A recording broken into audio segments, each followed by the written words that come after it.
वंदे तु सौवसिद्धे ध्रुवमचलमणोमवं गदिं पाते वोच्छामि समय पाहुड़ो मृणमो सुद केवली भणिदम।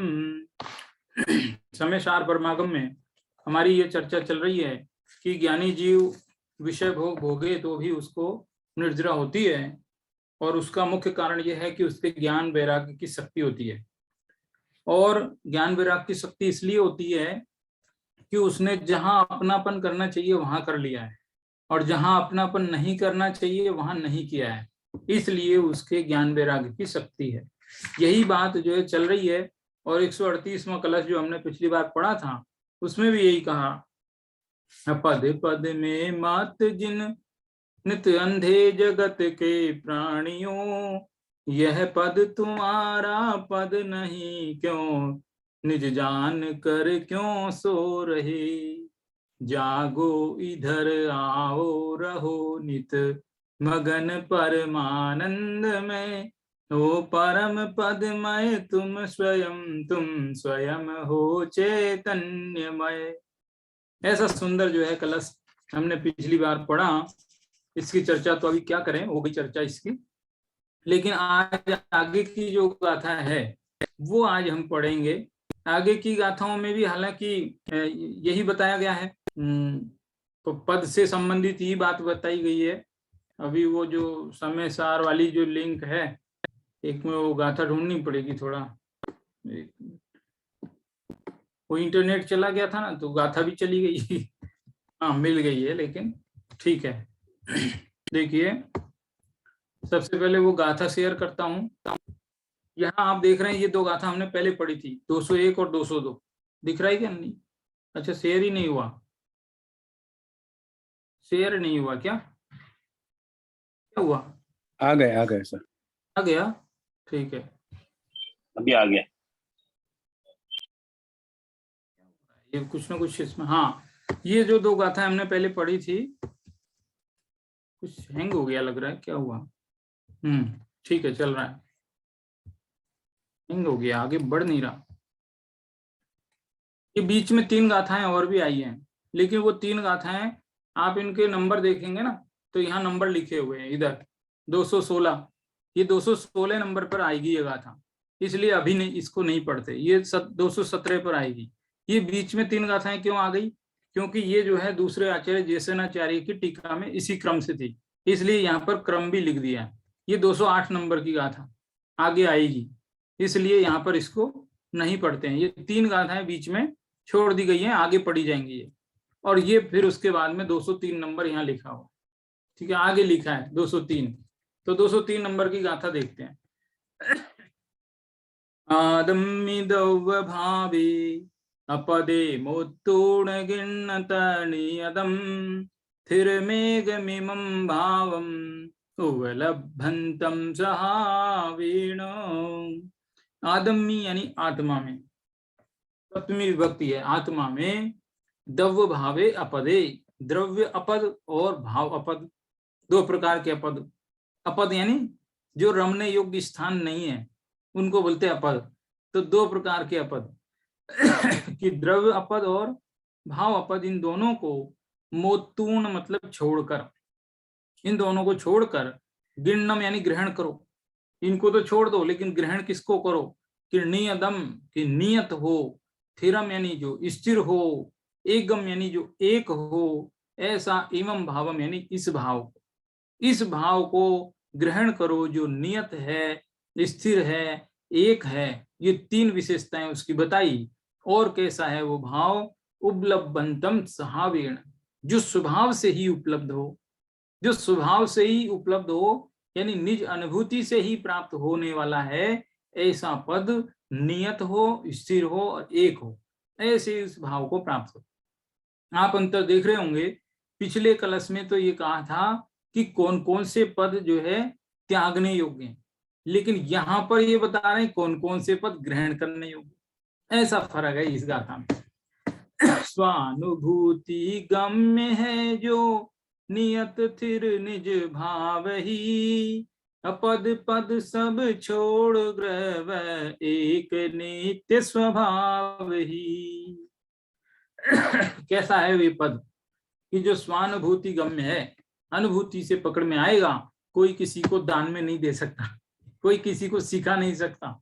कोई कहे ना कि ये विद्या कोई दे देगा, सिखा देगा, रास्ता बता सकता है, लेकिन चलना स्वयं ही पड़ेगा। ऐसा है वो पद। ठीक है, ऐसे पद की यहाँ पर बात चल रही है। इसमें जो टीका है, हालांकि टीका में भी यही बात है, यही 4 बातें समझाई गई है। टीका के शब्द थोड़े कठिन पड़ जाते हैं, इसलिए टीका न पढ़ करके इसके जो सरल शब्दों में जो टीका लिखी है, ऐसे जयचंद जी छाबड़ा का जो भावार्थ वो पढ़ेंगे। देखो ये अगले पेज पर है, 194 पर। पहले वर्णादिक से गुणस्थान पर्यंत जो भाव गए थे, मैंने टीका ना पढ़ के ये इसलिए पढ़ रहा हूं, बात वही है, लेकिन टीका के शब्द थोड़े कठिन हो जाते हैं, उसी को सरल करके ये जो भाव है वो पढ़ रहा हूं। पहले वर्णादिक से गुणस्थान पर्यंत जो भाव कहे थे, वे सब आत्मा में अनियत, अनेक, क्षणिक, व्यभिचारी भाव हैं। आत्मा स्थायी है और वे सब अस्थायी हैं। एक अंतर तो ये हो गया कि आत्मा तो सदा काल स्थिर रहने वाला द्रव्य है, लेकिन जो आत्मा में उत्पन्न होने वाले जो 29 प्रकार के भाव, भूल तो नहीं गए, अजीब अधिकार में आया था, 65, 66, 67, 68 इन गाथाओं में कहीं आई थी ये बात। 29 प्रकार के भाव, वर्णादि और रागादि, वो शुरू से वही चर्चा है। वे सब भाव कैसे हैं? अनियत हैं, यानी स्थिर नहीं है, अस्थिर हैं। आज उत्पन्न हुए चले गए, स्थिर नहीं रहते हैं, चाहे जितना भी शुभ भाव आए, चाहे जितना भी अशुभ भाव आए। देखो हर बार अपन शुभ ही शुभ की बात करते हैं, थोड़ा अशुभ पे भी देखो, अशुभ भाव भी ज्यादा समय नहीं रहेगा है। जो कोई कितना भी महापापी क्यों ना हो, उसको भी अंतर्मूर्त में एक बार तो ऐसा विचार आता है कि अरे ये मैं क्या कर रहा हूं, मेरी भी कोई जिंदगी है, मुझे भी कुछ करना, अच्छा करना चाहिए। जो कत्ल खाने चलाते हैं, जो ऐसे ऐसे महापापी जीव हैं, उनके भी दिमाग में कुछ पल को ही आता है। आप कहोगे कैसे आता है? हमें तो बिल्कुल नहीं लगता, हमें तो लगता ही नहीं है कि उसको आता होगा। यदि आता होता तो वो ऐसा काम नहीं करते। ये बात बिल्कुल सत्य है, ऐसा बहुत लोग कहते हैं।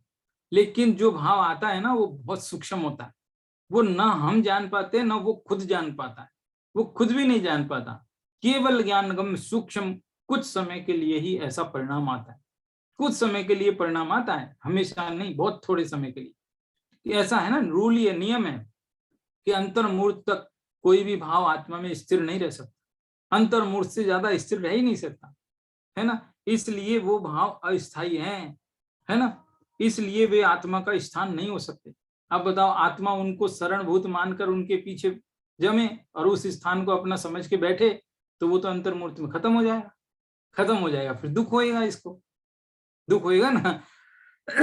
तो वो कह रहे कि आत्मा का स्थान हो नहीं सकते, इसलिए वे आत्मा का पद नहीं है, पद नहीं है। जो यह स्व संवेदन रूप ज्ञान है वह नियत है, एक है। जो स्व संवेदन रूप ज्ञान, अभी हमें ज्ञान ज्ञान ज्ञान ऐसा भाषित होता है कि नहीं, जानना जानना जानना ये भाषित होता है कि नहीं, वो नियत है, ये नियत है, ये सदा काल है। हम पिछले जन्मों की याद तो नहीं है, लेकिन पिछले जन्मों में भी हम ज्ञान स्वरूप है, ऐसा भासता जरूर है। एक है, नित्य है, एक है कि अनेक है? आत्मा वैसे तो एक अखंड पिंड है, अनंत गुणों का पिंड है, इसे अनंत भी है, लेकिन वे अनंत गुणों को कोई अलग अलग कर नहीं सकता, कभी भी त्रिकाल नहीं कर सकता। इसलिए वो क्या है? एक है, नित्य है। वे अनंत गुण भी एक रूप ही है, अनेक रूप नहीं है, एक है, नित्य है और अव्यभिचारी है। अव्यभिचारी का मतलब है परद्रव्य के साथ में संयोग से रहित है। ये परद्रव्यों का जो संयोग दिखाई देता है वो ऊपर ऊपर है, वो अंतरंग में नहीं मिक्स हुआ, इसलिए अव्यभिचारी है। आत्मा स्थायी है और ज्ञान भी स्थायी है। अब बताओ, जो स्थायी है उसका जो शरणा ले वो कभी दुखी नहीं होगा। ऐसा कहा जाता है कि एक पागल व्यक्ति था, वो पागल व्यक्ति जहां रहता था उस स्थान के पास में एक धर्मशाला थी।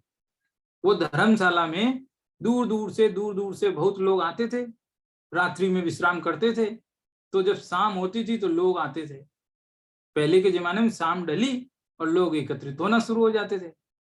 तो वो आदमी ये समझता था, अरे वाह मेला लग गया, बहुत अच्छा, ये भी आओ, ये भी आओ, ये भी आओ, ये मेरा है, ये मेरा है, देखो मैं कितना संपन्न हो गया, मेरी धर्मशाला में कितने लोग आ गए। और वो खुश होता था एकदम। और सुबह उठ करके सब लोग एक एक करके जाने लगते थे, तो बहुत दुखी होता था, अरे ये भी चला गया, ये भी चला गया, ये भी चला गया, फिर अकेला रह जाता था, बहुत दुखी होता था। ऐसे ही हम जितने भी अपने संयोग और संयोगी भाव हैं उनको हम अपना मानते हैं, और वो तो स्थायी रहते नहीं, चले जाते हैं, और चले जाते फिर हम दुखी होते हैं। तो इस तरह से वे जो है आत्मा का कभी भी स्थायी भाव हो ही नहीं सकते। स्व संवेदन रूप ज्ञान है, वो नियत है, एक है, नित्य है, अव्यभिचारी है। आत्मा स्थायी है और ज्ञान भी स्थायी। जो स्थायी है उसका शरणा लेना है, इसलिए वह आत्मा का पद है, वह एक ही ज्ञानियों के द्वारा आस्वाद लेने योग्य है। फिर से इंटरनेट तो गड़बड़ नहीं है ना, आवाज बराबर आ रही ना, या कुछ ऐसा मैसेज शो होता है मुझे, ठीक है। तो इस तरह से ये आत्मा के जो है स्थायी भाव है, ठीक है। क्या है स्थायी भाव? ज्ञान भाव, चेतन भाव। इसी की चर्चा आएगी आगे बहुत। जो लास्ट का अधिकार है, सर्व विशुद्ध अधिकार, ज्ञान अधिकार, उसमें इस ज्ञान के ही गीत गाए हैं पूरे लास्ट के अधिकार में। लास्ट का अधिकार तो सबसे बड़ा अधिकार है, कर्ता कर्म अधिकार से भी बड़ा अधिकार है, उसमें तो 100 गाथाओं से भी ज्यादा गाथा है, ऐसा है वो। देखो, उक्त संपूर्ण कथन का सार यह है कि, यहाँ तक की बात तो एकदम सरल है, एकदम सरल। यह है कि जीवा जीवाधिकार में स्थान पर्यंत 29 प्रकार के भाव बताए गए थे। आगे ना बात टीका में नहीं आई थी, लेकिन दादा ने नीचे स्पष्ट कर दिया कि 29 प्रकार के जो भाव आए थे वे सभी भाव आत्मा के लिए अपद हैं। पद माने रहने योग्य है, लेकिन वहां नहीं रहने योग्य स्थान है, अपनाने योग्य नहीं है, आत्मा नहीं है, क्योंकि वे आत्म स्वभाव नहीं होने से अतत भाव है, यानी अनात्म भाव है, यानी आत्म भाव रूप नहीं है, चेतनपना उनके अंदर नहीं है, जानपना यानी ज्ञान भी उनके अंदर नहीं है, इसलिए वे अतत भाव हैं। ये एक बात हो गई। दूसरी बात है अनियत है। अनियत क्यों है? क्योंकि आज है कल नहीं है, बदल जाते हैं, कभी कम होते हैं कभी ज्यादा होते हैं। मान लो गुस्सा भी आए तो कभी कम आता है कभी ज्यादा आता है। कभी धर्म करने का भाव, धर्म माने वो वाला शुभ भाव रूप धर्म, वो करने का भाव आए तो कभी जोश से आता है, कभी थोड़ा हल्के से आता है। तो जोश भी तो कम ज्यादा होता है, इसलिए वो नियत नहीं है, अनियत है। कभी कभी जोरदार अपन ठानते हैं कि कल से हम ये करेंगे, हम दान देंगे, हर महीने अपन इतना इतना दान देंगे, इस महीने में हम वहां की यात्रा जाएंगे। तो कभी कभी बहुत जोरदार होता है, कभी कभी जो ठंडे पड़ जाते हैं। तो इस तरह से ये अनियत भाव है। असंख्य प्रकार के होने के कारण अनेक हैं, असंख्य प्रकार के हैं ये। जीव के अंदर उत्पन्न होने वाले जितने भी भाव हैं वो कितने हैं? संख्यात नहीं है, असंख्यात है। और असंख्यात भी कितने हैं कि जितने इस लोक में प्रदेश हैं। लोक में प्रदेश कितने हैं? असंख्यात हैं। कहते कि उतने भी नहीं, लोक प्रमाण संख्यात असंख्यात नहीं है, असंख्यात लोक प्रमाण है। वर्डिंग फिर से बोलता हूं, दो शब्द एक जैसे ही हैं, बिल्कुल एक जैसे ही हैं, बस आगे पीछे शब्द करते हैं एक, उससे बड़ा फर्क आता है। लोक प्रमाण असंख्यात एक शब्द तो ये है, दूसरा है असंख्यात लोक प्रमाण, ये दूसरा शब्द है। अब इन दोनों शब्दों में कुछ अंतर समझ में आया। एक का अर्थ है लोक प्रमाण असंख्यात और दूसरा असंख्यात लोक प्रमाण। शब्द का आगा पीछा है, शब्द बराबर वही है। एक लोक में जितने प्रदेश होते हैं उनको कहते हैं लोक प्रमाण संख्या, और ऐसे और भी असंख्यात लोक होते हैं तो नहीं, लेकिन होते हैं, कल्पना में तो कर ही सकते हैं। उतने लोकों में जितने प्रदेश होंगे उनको बोलेंगे असंख्यात लोक प्रमाण। या फिर ऐसा समझो कि एक लोक में जितने प्रदेश हैं उनको असंख्यात से गुणा करो, असंख्यात भी उतना ही लो, यानी स्क्वायर कर लो। स्क्वायर कर लो, असंख्यात इंटू असंख्यात। और असंख्यात भी फिक्स है अपने पास, कई प्रकार का असंख्यात है ना, तो कई प्रकार का नहीं, बिल्कुल फिक्स वाला ही लेना है। उतने ही वाले से उतने ही वाले को फिर से गुणा करो, फिर जो संख्या आवे उतने प्रकार के भाव होते हैं। हमें तो नहीं समझ में आती बात, है ना, लेकिन इतने प्रकार के केवल ज्ञान गम में सूक्ष्म है। हमने इनको 148 क्रम प्रकृतियों के अंदर विभाजित किया है, कैटेगरी किया है, लेकिन वो 148 नहीं, वो बहुत है, बहुत है। असंख्य प्रकार के होने के कारण अनेक हैं, नासवान होने से क्षणिक हैं। नासवान है आज है, नहीं है, छूट जाता है। और संयोग जनित होने से व्यभिचारी भाव है। कितनी सारी इनकी जो है विशेषताएं बता दी हैं। अब इनकी जितनी विशेषताएं बताई है उतनी विशेषताओं को अपोजिट कर ले तो वो आत्मा की विशेषता हो जाएंगी। यहाँ अगले पेज पर 5 बिंदु बना दिए, नंबर डाल डाल के 1 2 3 4 ऐसा 5 बिंदु बना दिए, 5 विशेषताएं बना दी है। गाथा में 3 या 4 विशेषताएं दिखाई दी, कुछ टीकाकार ने मिला करके 5 हो गई है। 5 विशेषताएं यहाँ पर बताई। देखो आप इस गाथा को पढ़ते पढ़ते ये गाथा से मिलती जुलती बात, मिलते जुलते शब्द, मिलते जुलते भाव आपको और कहाँ मिले? इसी समय सार में। इसी समय सार में 72 नंबर की गाथा यदि याद करें आप, 72 नंबर की, तो उसमें बिल्कुल सेम टू सेम इसी प्रकार की बात आई, एकदम ऐसी की ऐसी। जीवनि बद्धा एदे अदुव अनिच्चातः असरणाय, ऐसी गाथा है ना। ये जीव में निबद्ध जो आश्रव भाव हैं, ये अध्रुव हैं, अनित्य हैं, असरण है, क्षणिक है, इस तरीके की बात आई ना। तो उसी तरीके की गाथा है ये एक प्रकार से। ये जो नव तत्व है ना, ये एक दूसरे से जुड़े हुए हैं, एक दूसरे से जुड़े हुए हैं, जिसके एक तत्व से यदि सही से समझ में आ जाए तो समझो पूरे समझ में आते हैं। और यदि पूरे नहीं समझ में आए, 1 2 समझ में आए, इसका मतलब वो 1 2 भी ठीक से आए नहीं, क्योंकि आएंगे तो पूरे आएंगे, नहीं आएंगे तो एक भी नहीं आएगा, ऐसा नियम है। ये जितनी भी गाथाएं लिखी गई है ये तो मुक्तक काव्य के रूप में लिखी गई थी, इसलिए ये जो गाथाओं के इस प्रकार के शब्द भेद होने से बिना भाव भेद के, यानी भावों में अभेद, केवल शब्दों का ही अंतर है लेकिन भाव वही, ऐसी गाथाएं मिलेगी, उसमें कोई दिक्कत नहीं है ना। दूसरी बात, ये दोष भी नहीं है, ये गुण है। जो जिस चीज का हमें अभ्यास करना है उसका रिपीटेशन गुण माना जाता है, दोष नहीं माना जाता है। हालांकि दादा इसको इस प्रकार समझाते हैं कि कोई भी चीज जब पढ़ाई जाती है, पढ़ाने की 2 स्टाइल है। एक होती है प्रवचन शैली, एक होती है कक्षा की शैली। अपन तो प्रवचन शैली से पढ़ रहे हैं ये, है ना। तो प्रवचन शैली और कक्षा की शैली, ये 2 शैलियां होती अलग अलग हैं, शैली अलग होती है। बातें पढ़ाना तो शिक्षण का विषय तो एक ही है, लेकिन उस शिक्षण के विषय को कक्षा में तो रिपीटेशन करेंगे ना तो गुण माना जाता है, और प्रवचन में रिपीटेशन करेंगे तो दोष माना जाता है। प्रवचन में रिपीटेशन नहीं होना चाहिए, कम होना चाहिए हो ही तो, और कक्षा में खूब होना चाहिए, वो अच्छा माना जाता है। तो इस तरह से कहने का भाव यही है कि ये जो 72 नंबर की जो गाथा हमने पढ़ी थी उससे मिलता जुलता अर्थ यहाँ पर बताया है, और कहा है कि ये देखो एक चीज थोड़ा सा फर्क आया, लेकिन 72वीं गाथा में और इसमें थोड़ा फर्क है। फर्क ये है, वहां तो उस आश्रव की विशेषताएं बताई थी, अध्रुव है, अनित्य है, असरण है ना, ऐसी बताई थी, अपवित्र है, ऐसे बताया था।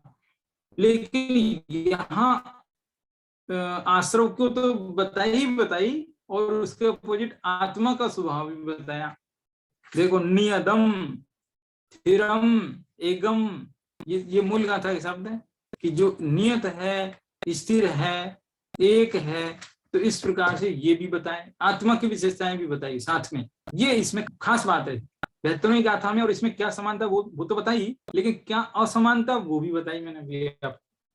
ये असमानता है, वहां पर आत्मा की विशेषता नहीं बताई 72वीं में, लेकिन यहाँ बताइए, ये फर्क है।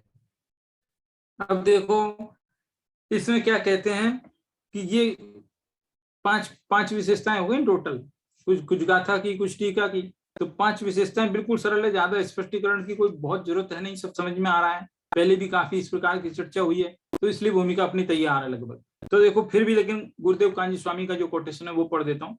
यहाँ अपद भूत की व्याख्या चल रही है, अतः कहते हैं कि पुण्य पाप के भाव अस्थायी होने से आत्मा का स्थान नहीं है। ये गुरुदेव श्री कांजी स्वामी के हरवचन में एक ही बात लगभग आती थी, है पुण्य पाप के भाव अस्थायी। क्यों आती थी?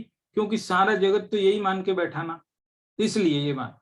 आज तो ये ऐसी स्थिति बन गई है, ऐसा माहौल तैयार हो गया है सारे समाज के अंदर कि वो इस चर्चा को सुनता है, समझता है, मानता है, सुहाने लगी है ये बात। लेकिन वो जमाना ऐसा था जब ये बात सुहाती नहीं थी, कभी सुनने नहीं मिली थी ना, कभी पहली पहली बार सुनी थी, तो लोगों को बड़ा अटपटा लगता था, बहुत कैसी बात है, विचित्र बात है, पुण्य को धर्म कह रहे हैं, गजब हो। क्यों? क्योंकि सब लोग उसी को धर्म मान के बैठे थे, इसलिए वो बार बार यही बात कहते थे, यही चोट मारते थे। अतः पुण्य पाप के भाव अस्थायी होने से आत्मा का स्थान नहीं है, अपदभूत है। व्यवहार रत्नत्रय का विकल्प, व्यवहार रत्नत्रय नियम सार में निश्चय रत्नत्रय की बात है ना। वहां तो सारे की सारी बातें, भक्ति क्या है, आलोचना क्या है, प्रतिक्रमण क्या है, प्रत्याख्यान क्या है, सब चीजों को उन्होंने निश्चय की परिभाषा पर ही घटित किया, है ना। यहाँ कह रहे व्यवहार रत्नत्रय के विकल्प, देव शास्त्र गुरु की श्रद्धा का विकल्प, लो कितनी बड़ी बड़ी बात। पंच महाव्रत के विकल्प, शास्त्र लिखने पढ़ने का विकल्प, सभी अस्थायी है, सब अस्थायी है। कैसे? जैसे अपन ये सोचते ना कि चलो भाई कल से जल्दी उठेंगे और कल से मॉर्निंग वॉक जाएंगे, थोड़ा हेल्थ पे ध्यान देते हैं, ऐसा कभी कभी आता है दिमाग में, थोड़ा हेल्थ पे ध्यान देंगे, कल से मॉर्निंग वॉक जाएंगे। वह 2-4 दिन जाते हैं बड़े जोश के साथ, फिर क्या होता है 5-6 दिन के बाद में डर्रा वापस वही पहले जैसे है, अलार्म करो बंद, सो जाओ शांति से। तो ऐसे ही, क्यों? अस्थायी भाव है ना, वो अस्थायी भाव है, अस्थायी भाव है। ऐसे बहुत बार होता है, बहुत भावों के साथ होने लगा। अभी मैं धीरे धीरे खुद आत्मनिरीक्षण करता हूँ, मेरे दिमाग में कई काम घूमते हैं कभी कभी, चलो ऑफिस का ये काम है, अभी उसको मेल का ये रिप्लाई करना, अभी वो करना है, ये करना है, वो करना। ऐसे तो मैं कभी कभी है ना बहुत परेशान होकर के उनको लिख लेता हूँ पेपर पे, फिर वो पेपर को रख देते हैं 4 दिन, और जो काम बिना ऑटोमेटिक याद आए, जो ऑटोमेटिक होते रहते हैं, और जो याद नहीं आया वो नहीं भी होते हैं, और 4 दिन बाद वो पेज उठा के देखते हैं तो लगता है सब काम हो गए, खेल खत्म खेल खत्म हो गया। क्यों? क्योंकि वो अस्थायी भाव है ना ये बड़ी विचित्र बात है, सब अस्थायी भाव है। ऐसे ही जैसे मॉर्निंग वॉक का बताया ना उदाहरण, ऐसे ही हम में से बहुत लोग ये सोचते हैं कि अरे बहुत उम्र हो गई, अब थोड़ा धर्म करना चाहिए, चलो हम कल से ये ग्रंथ है ना इसको शुरू से पढ़ेंगे, कल से हम बिल्कुल एकदम व्यवस्थित, और थोड़े दिन पढ़ते हैं, फिर छूट जाता है, फिर आगे कहीं कठिन आ गए, अरे कठिन है छोड़ दो, अभी बीच बंद हो जाता है। कहते कि नहीं नियमितता रहे वही आत्मा का पद है, जो सदा रहे वो आत्मा का पद है, जो सदा नहीं रहे वो आत्मा का पद नहीं हो सकता। जो चला जाए वो मेरा नहीं, और जो मेरा है वो कभी जाता नहीं, ये बात। अब कहते हैं कि तत्स्वभाव से अनुभव में आता हुआ ज्ञानानंद स्वभावी आत्मा ही एक आत्मा के लिए पदभूत है, आत्मा के लिए आत्मा ही शरणभूत है, ज्ञान ही है। चैतन्य स्वभाव से अनुभव में आता हुआ आत्मा नियत अवस्था वाला है, एक है, नित्य है, अव्यभिचारी है। ये सारे चीजें 5 पॉइंट नीचे समझाए गए हैं। तत्स्वभाव का मतलब है उसी स्वभाव वाला, और अतत स्वभाव यानी उस स्वभाव वाला नहीं, आत्मा के स्वभाव वाला नहीं, है ना। तत्स्वभाव वाला आत्मा है, और ये जितने भी ये अपद हैं, राग द्वेष के परिणाम, कसाय भाव, शुभ भाव, जितने भी भाव 29 प्रकार के भाव, वे सब जो है अतत स्वभावी हैं। चैतन्य स्वभाव अनुभव में आता है, नियत है, और बाकी के जो है वो अनुभव में आते नहीं, वास्तव में देखा जाए तो, है ना। ये तो अज्ञान अवस्था में फीलिंग होती है और नियत भी नहीं है। तीसरी विशेषता है कि पुण्य पाप की भांति अनेक रूप नहीं होकर आत्मा एक रूप है। पुण्य पाप आदि जो है भाव कितने हैं, असंख्यात लोक प्रमाण, लेकिन आत्मा असंख्यात लोक प्रमाण नहीं है। आत्मा के प्रदेश भले ही असंख्य है, लेकिन वो एक ही है, नियत है, एक रूप है। पुण्य पाप की भांति आत्मा क्षणिक नहीं है, क्षणिक है। देखो हम चाहे जितना चक्रवर्ती जितना भी पुण्य हो तो वो क्षणिक है, सदा नहीं रहता है।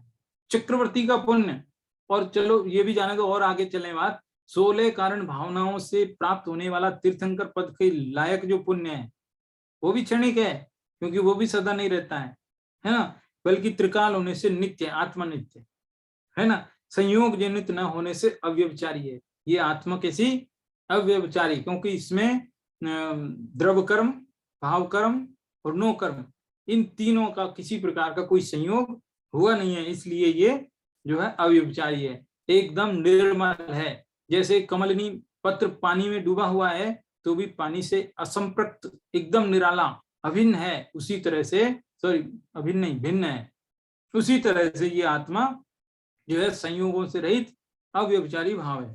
ठीक है, इस तरह से इतनी बात इस गाथा में है। इसके आगे का जो कलश 139 नंबर का, वो देखिए, बहुत छोटा सा, सरल सा, एकदम सिंपल सा कलश है एकदम। एकमेव ही तत्स्वाद्यम विपदाम पदम पदम अपदान्येव भासन्ते पदान्यानि यत्पुर। एकमेव ही तत्स्वाद्यम, एक ही ऐसा है, एक पद है जो स्वाद्यम यानी स्वाद लेने योग्य है, जिस अनुभव करने योग्य है, ऐसा समझ लीजिए। विपदाम पदम अपदम पदम, और जो दूसरे पद हैं आत्मा को छोड़कर अन्य जितने भी पद हैं वे सब विपदा के पद हैं, आपदा के पद हैं। अपदानी एव भासन्ते पदान्यानि यत्पुर है, और जिस एक का अनुभव हो जाने पर दुनिया के सारे पद अपद जैसे दिखाई देने लगते हैं। जिसको एक आत्मा का अनुभव आ जाए, आत्मा का स्वाद समझ में आ जाए, तो दुनिया के सारे जितने भी स्वाद के स्थान है ना, वो सब फीके पड़ जाते हैं, सारे रस फीके पड़ जाते हैं, ऐसी स्थिति हो जाती है। अरे जिसके सामने हो सभी पद भासित अपद, सब आपदाओं से रहित आराध्य है वह ज्ञान पद। बिल्कुल सरल है। क्या कह रहे हैं कि एक बार आत्मा का अतीन्द्रिय सुख जिसे मालूम चले, इंद्रिय सुख वो भूल जाता है, फिर इंद्रिय सुखों में आनंद नहीं आता। पहले आनंद आता रहता है, फिर आनंद नहीं आता, भूल जाता है। तो कहा ना, पीत्वापय ससिकराद्युति दुग्ध सिंधो क्षारम जलम जलनिधे रसितुम क इच्छेत। कि पीत्वापय, जिसने एक बार जो है बहुत सुंदर मीठा मीठा दूध पिया है, उसको खारे जल पसंद नहीं आ सकता। उसी तरह से जिसको एक बार अतीन्द्रिय आनंद भासित हो गया, उसे फिर जो है दुनिया के विषय भोग अच्छे नहीं लगते हैं। सारे जो जितने भी पद हैं वो आपदा स्वरूप दिखाई देने लगते हैं, वो बंधन स्वरूप दिखाई देने लगते हैं, उनसे वो जीव छूटना चाहता है, ऐसी स्थिति हो जाती है। बिल्कुल सीधा सरल है एकदम। बनारसीदास जी ने भी इसी प्रकार देखो, जो पद भो पद भय हरे, सो पद से अनूप, जिहि पद पर सत और पद लगे आपदा रूप।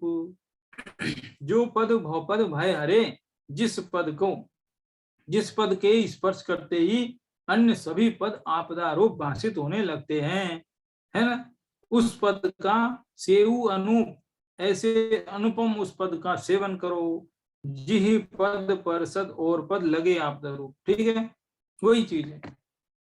कहने का अर्थ यही है कि एक ज्ञान मात्र स्वरूप जो आत्म तत्व है वही जीव के लिए सेवन करने योग्य है। अन्य समस्त चीजें जो है पांच इंद्रिय के विषय भोग और बाकी कर्म के उदय संयोग जनित जितने भी भाव प्रभाव, वे सब अपद हैं। इतनी सी बात है। इसके बाद 3 गाथाएं और आती हैं, लेकिन वे गाथाएं आगे आएंगी, इसलिए वो गाथाएं यहाँ बीच में ली नहीं है। मूल ग्रंथ अपने इस ग्रंथ में है नहीं, जिस संदर्भ ग्रंथ से अपन पढ़ रहे हैं उसमें भी नहीं है फिर वो। इसके आगे एक कलश और है, थोड़ा बड़ा है, लेकिन करते हैं, देखो उसको भी शुरू कर ही लेते हैं, समय है अपने पास। यहाँ पर शो करता हूं, देखो एक कलश 140 नंबर का। एक ज्ञायक भाव निर्भर महा स्वादम समासादयन, स्वादम दंडमयम विधातुम सह स्वाम वस्तु वृत्तिम विदन, आत्मा तात्मानुभवानुभाव विवसो भ्रश्चाद्विशेषोदयम् सामान्यं कलयन् किलैष सकलं ज्ञानम नयत्येकताम्। उस ज्ञान के आस्वाद में ही नित्य रमे जो आत्मा, हर द्वंद्वमय आस्वाद में सम असमर्थ है जो आत्मा। आत्मानुभव के स्वाद में ही मगन है जो आत्मा, सामान्य में एकत्व को धारण करे वह आत्मा। उस ज्ञान के आस्वाद में ही नित्र में जो आत्मा, ये स्वपद की बात चल रही है, पर पद की बात नहीं है। आत्मा स्व द्रव्य क्षेत्र काल भाव से अस्थि रूप है, पर द्रव्य क्षेत्र काल भाव से नास्ति रूप है। इसलिए नास्ति रूप जितने भी प्रभाव हैं जो आत्मा में है ही नहीं, है ना, ये अस्थि नास्ति धर्म ही घटित नहीं होंगे यदि कोई प्रभाव को निज जान ले तो, क्योंकि वो ये बता रहे हैं कि ये आत्मा में नास्ति रूप है, ऐसा। ठीक है, ये समझने योग्य बात है। अस्थि नास्ति अस्थि नास्ति, एक ही द्रव्य एक समय में अस्थि और नास्ति भी है। तो आप कह सकते हो अस्थि है, ये बात तो हमारे समझ में आ रही है, लेकिन नास्ति ये नहीं समझ में आ रही है। मान लो ये पुस्तक है, ये तो हमको पता है कि है, लेकिन नहीं है, ये क्या बात हुई? नहीं भी है क्या? ये है ना, ये तो कि हाँ पुस्तक रूप में है और पुस्तक के अलावा अन्य रूप से नहीं है। वो अन्य रूप से नहीं होना भी इस पुस्तक की एक अपनी विशेषता है, जिसके कारण ये पुस्तक रूप है तो सही। यदि ये अन्य रूप भी होती तो ना तो वो अन्य रूप भी रह पाती, ना ये पुस्तक रूप रह पाती, फिर वो कुछ पता ही नहीं क्या बन जाता, है ना। इसलिए हर द्रव्य स्वरूप से अस्थि रूप है और पर रूप से नास्ति रूप है। आत्मा के साथ भी ऐसा ही है। इसलिए आत्मा जो है एक रूप है। उस ज्ञान के आस्वाद में ही नित्य में जो आत्मा, और द्वंद्वमय द्वंद्वमय आस्वाद में असमर्थ है ये आत्मा। द्वंद्वमय मतलब जोड़ा, द्वंद्व माने जोड़ा, दो रूप आस्वाद, दो चीज का स्वाद एक साथ नहीं हो सकता। कोई कहे कि हम तो लेते ना, हम तो खट्टा भी मीठा भी सब खाते, दो कि नहीं, वो बात नहीं है। एक तो ज्ञायक का स्वभाव, आत्मा का ज्ञायक स्वभाव का स्वाद, और दूसरा राग का स्वाद, राग द्वेष मोह का स्वाद। ये दोनों स्वाद एक साथ नहीं हो सकते हैं। इसलिए लिखा है कि द्वंद्वमय आस्वाद में असमर्थ है जो आत्मा। एक म्यान में दो तलवार नहीं रह सकती है, उसी तरह से आत्मा में इंद्रिय सुख और अतीन्द्रिय सुख दोनों का स्वाद लेने में एक साथ असमर्थ है। बारी बारी से भले ही हो जाए, है ना। तो इस प्रकार की बात है। फिर क्या है, आत्मानुभव के स्वाद में ही मगन है जो आत्मा, सामान्य में एकत्व को धारण करे आत्मा। ये जो अंतिम लाइन है ना, ये अंतिम लाइन अगली गाथा की भूमिका हो गई। अगली गाथा में ये कहने वाले हैं कि 5 प्रकार का ज्ञान तो विशेष रूप हुआ, सामान्य ज्ञान ही आत्मा का वास्तविक लक्षण है। सामान्य की तरफ ले जाएंगे, विशेष से सामान्य की ओर, ये अगली गाथा का नियम है। तो वही कह रहे, सामान्य में एकत्व को धारण करे हुए आत्मा। क्या मतलब हुआ? देखो इसके नीचे जो लिखा है ना, उसमें स्पष्टीकरण किया है इसका। पूरा तो चलो पूरा पढ़ देते हैं। द्वंद्वमय स्वाद के लेने में असमर्थ, एक ज्ञायक भाव से भरे हुए महास्वाद को लेता हुआ तथा आत्मानुभव के अनुभव से विवश निज वस्तुवृत्ति को जानता हुआ यह आत्मा ज्ञान के विशेषों के उदय को गौण करता हुआ, मति ज्ञान भी आत्मा का स्वभाव नहीं, केवल ज्ञान भी आत्मा का स्वभाव नहीं, ऐसी विचित्र बात आने वाली है आगे। तो आत्मा के विशेषों के उदय को गौण करता हुआ और मात्र सामान्य ज्ञान सामान्य सिर्फ जानना, चाहे वो मति ज्ञान से जाने चाहे केवल ज्ञान से जाने, वो बात की बात है। सिर्फ जानना मात्र का अभ्यास करता हुआ सकल ज्ञान को एकत्व में लाता है, एक रूप में प्राप्त करता है। आत्मा ज्ञान सामान्य वाला है, ज्ञान सामान्य ही उसका लक्षण है, अन्य कुछ उसका लक्षण नहीं है। ये 5 प्रकार के जो ज्ञान है ना, ये उस ज्ञान सामान्य के ही भेद हैं। ऐसा 204 नंबर की गाथा में आएगा, फिर 294 नंबर की गाथा में भी आएगा। 294वीं गाथा में भी इस पर बहुत चर्चा हुई है। अभी देखो, ये जो ज्ञान सामान्य की जो बात है, ये बात आपको याद हो तो जब हमने समय साथ शुरू किया था 1 साल पहले, जब तब 15वीं गाथा में ही आई थी ये बात कि विशेष को तिरोभाव करते हुए सामान्य को आविर्भाव करते हुए ऐसे शब्द आए थे। तिरोभाव, आविर्भाव, ऐसे शब्द आए थे। वहां पर एक उदाहरण भी आया था कि जैसे अग्नि ईंधन की है, अग्नि जो है लकड़ी की है, कंडे की है ना, किसकी है? छाना की है, तृण की है, किसकी अग्नि है? ऐसा भेद रूप नहीं देखना, अग्नि अग्नि की है। ये हो गया सामान्य भाव। जब हम देखते हैं ये अग्नि ईंधन की है, ये लकड़ी की है, ये गैस की अग्नि है, ये मोमबत्ती जल रही है, तो अलग अलग अलग रूप में जो अग्नि दिखाई देती है, ऐसा न देख करके सिर्फ अग्नि मात्र देखना, वो सामान्य का आविर्भाव हुआ और विशेष का तिरोभाव हुआ। ऐसा एग्जाम्पल आया था उस जगह। तो उसी की ये पूर्व भूमिका है, अगली गाथा की पूर्व भूमिका है। तो यहाँ ये कह रहे हैं कि आत्मानुभव की ये प्रक्रिया घटित होती है, तब ये विशेष ज्ञान सब तिरोभाव हो जाते हैं। ये ध्यान नहीं रहता अभी कौन सा ज्ञान चल रहा है, सिर्फ ज्ञान मात्र रह जाता है। ना मति ज्ञान का वहां कोई चक्कर है, ना सोच ज्ञान का चक्कर है, कोई चक्कर नहीं। सारे चक्कर से खत्म, एकदम चक्रव्यूह से बाहर हो जाता है आत्मा, ऐसा लगता है। बड़ा सुंदर एक भजन बीच में डाला है, उस भजन की भी चर्चा कर लेते हैं, फिर बच्चे की चर्चा तो अगली बार देखेंगे। जब निज आत्म अनुभव आवे, तब और कछु न सुहावे। रसनी रस हो जात तति छिन्न, अच्छ विषय नहीं भावे। जब निज आत्म अनुभव आवे, जब निज आत्म अनुभव आवे, तब और कछु न सुहावे। हैं, सांप डसे जब जानिए नीम प्रेम से खाए, हैं, कर्म डसे जब जानिए जिन वाणी न सुहाए। ऐसा मैंने कहीं पढ़ा था, सुंदर दोहा, फिर से बोलता हूँ, सांप डसे जब जानिए नीम प्रेम से खाए।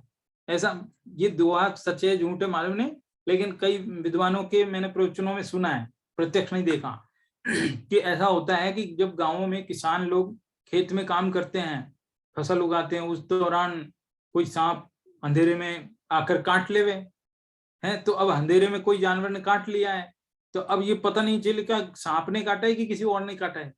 और सांप ने काटा है तो झटपट उसका इलाज चाहिए तुरंत, और दूसरे कोई मान लो जहरीला जानवर नहीं है तो फिर भी चलेगा, लेकिन सांप ने काटा है तो तुरंत इलाज चाहिए। तो अब क्या करें, अंधेरे में कैसे जज करे कि सांप ने काटा है कि नहीं काटा?